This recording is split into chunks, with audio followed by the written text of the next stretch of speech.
Career जो अब आने वाले निकट भविष्य में कभी हिंदुस्तान में होगा नहीं, तो बेहतर है फिर आप किसी और तरफ मुड़ जाइए, सरकारी नौकरी की तैयारी मत करिए, क्योंकि सरकारी नौकरी में कभी बहुत बड़ी वैकेंसी अब मुझे नहीं लगता।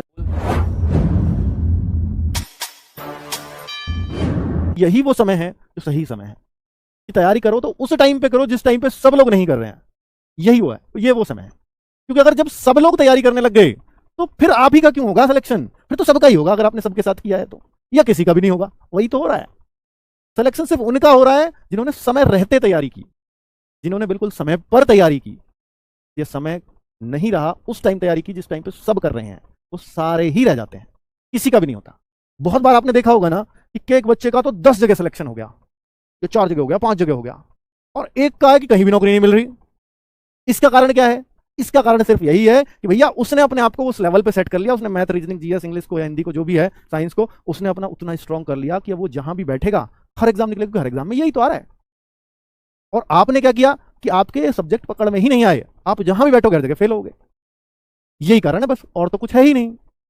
ठीक है, तो भाई अपने सब्जेक्ट्स पे पकड़ बनाइए, ये सही टाइम है एकदम। इन पे कितना पकड़ बना सकते हो, इन सब्जेक्ट्स को कितना स्ट्रॉन्ग कर सकते हो, सिर्फ आप ही के हाथ में। 15 अप्रैल को फॉर्म आ रहे हैं। बहुत सारे बच्चों को लगेगा कि सर 4660 वैकेंसीज हैं, आरपीएफ में इतनी कम वैकेंसीज है। भाई कम और ज्यादा उनको लगता है कि जो वास्तव में ये इस इंतजार में बैठे हैं कि मैं टाइम पे ही पढ़ूंगा। यार ये बताओ, जब आईएएस की वैकेंसी आती है, पीसीएस की वैकेंसी आती है, पता है कितनी आती है? 200, 400, 200, 400। फिर भी, और वो कभी उनको अगर वो गलती से कभी 1000 आ जाए ना, तो भाई कितनी ज्यादा वैकेंसी आई है, अब क्या तो मेरा पक्का हो जाएगा। और उन्हीं का नहीं होता जो 1000 देख के खुश होते हैं, उनका ही नहीं होता कभी। ठीक है, अगर आप ये 4660 की जगह 46000 को देखकर जो खुश होने वाले लोग होंगे ना, उनका कभी नहीं होगा। जो ये हिम्मत कर सकता है, जो ये तय कर ले कि भाई मुझे सिलेक्शन थोड़ी ना लेना है, टॉपर बनना है, मुझे रैंक हासिल करनी है, फिर उसके लिए 4660 तो बहुत ज्यादा है। किसी दिन ये यूपीएससी आईएएस वाली 4600 आ गई ना, तो हर एक बच्चा उसकी तैयारी करने लग जाएगा। ठीक है, तो इस बार तो आईएएस ही बन जाएंगे। तो भाई साहब ये 4600 आप सोच के देखो, ये कम नहीं है। और ये है, मान लिया मैंने कम है, तो क्या आप इसमें कुछ कर सकते हो? आपके हाथ में है बढ़ानी। और जो चीज आपके हाथ में नहीं है उसमें परेशान क्यों हो रहे हो? उसमें तो फिर एक ही चीज हमारे हाथ में है कि हम अपनी तैयारी अच्छी कर लें। तो भाई वो कर लो ना, जो चीज हाथ में है वही कर सकते हो आप, इसके अलावा कुछ नहीं। ठीक है, चलिए अब अगर हम देखें तो भाई यहाँ कांस्टेबल भी है, यहाँ सब इंस्पेक्टर भी है। सब इंस्पेक्टर 452 है, इसको भी कम कहने वाले कम कहेंगे, कहिए कोई बात नहीं है। लेकिन 452 अभी आरओ आई है यूपी में, जो बहुत बड़े पद बताए जा रहे थे, जो अभी कैंसिल भी हुआ है। 400 प्लस भी पद है, वो बहुत बड़ी वैकेंसी, 10 लाख लोगों को उम्मीद है उसमें अपने नंबर आने की। 10 लाख फॉर्म आ गए थे।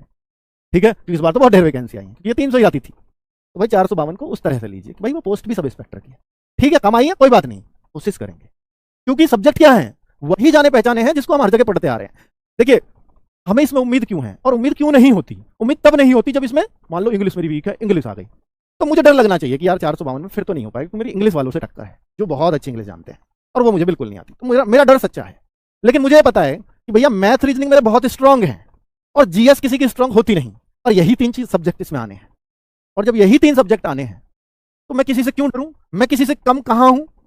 अगर मैं तैयारी कर रहा हूं और कोई और भी तैयारी कर रहा है, वो भी तो इन्हीं 3 सब्जेक्ट को पढ़ रहा है, मैं भी इन्हीं 3 को पढ़ रहा हूं, तो फिर मैं कम क्यों हूं? मैं क्यों ये मानूं कि मेरा नहीं आएगा? ये सोच के देखो। तो भैया मैथ्स में भी अर्थमेटिक ही है, ऐसा नहीं कि एडवांस आ जाएगा। रीजनिंग सबकी सही हो ही जाती है। और जीएस भैया जहां से आप पढ़ रहे हो वहीं से कोई और भी पढ़ रहा है, जितना उसको मिलेगा उतना ही आपको मिलेगा, अगर आप दोनों अच्छे सोर्सेज से पढ़ते हैं तो। जीएस में कोई किसी को बहुत पीछे और बहुत आगे नहीं छोड़ पाता, सारा फर्क मैथ रीजनिंग का ही होता है, वो तो भाई आप स्ट्रॉन्ग करेंगी। ठीक है, तो वो मैं आपको एक आइडिया दे रहा हूं कि आप सोचिएगा कभी भी ऐसी नौकरी को लेना है जहां कम वैकेंसीज हो, तो आपकी सोच ऐसी होनी चाहिए। ठीक है, ये 4208 वैकेंसीज आरपीएफ के लिए अब आपको कम लग रही हैं, तो फिर आप तैयारी मत कीजिए, फिर किसी और को देखिए, किसी इंतजार करिए जब 4 लाख वैकेंसी आएंगी तब तैयारी करेंगे। ठीक है, इंतजार उसका करिए। हेलो दोस्तों, जैसा कि अंकित भाटसन ने अभी बताया कि वैकेंसी कम नहीं होती है, वो आपकी सोच पर निर्भर करता है। कि आप खुद ही देख लीजिएगा, जो स्टूडेंट है एसएसजीडी को लीजिए, एसएसजीडी में जो 50,000+ वैकेंसी अभी जो है क्लियर हुई हैं, ठीक है। और जो अभी जो 26,000 के समथिंग वैकेंसी हैं, जिन स्टूडेंट का 50,000 में सिलेक्शन नहीं हुआ था वो 26,000 में हो जाएगा उनका। बहुत सारे स्टूडेंट ऐसे होंगे, ठीक है। तो वैकेंसी डिपेंड नहीं करती है, जिसका सिलेक्शन होना होता है उसका अगर 2,000 भी वैकेंसी आ जाए ना, उसमें भी सिलेक्शन ले लेता है। तो वो सोच है आपकी।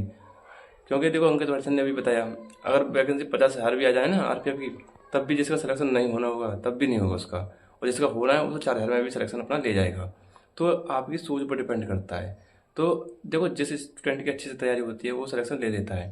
तो आप अपनी तैयारी पर फोकस कीजिए, तैयारी कीजिए अच्छे से, सिलेक्शन क्यों नहीं होगा? बैक से चाहे कितनी भी सही, आप सोच रहे हो कि वैकेंसी किसी दिन 1 लाख आएंगी तब सिलेक्शन होगा, तब वो अपना सपना ही रहेगा, 1 लाख वैकेंसी कभी आएंगी नहीं और आपकी सरकारी नौकरी कभी लगेगी नहीं। इससे तो अच्छा सरकारी नौकरी की तैयारी करना छोड़ दीजिए। ठीक है, आज इतना ही, धन्यवाद।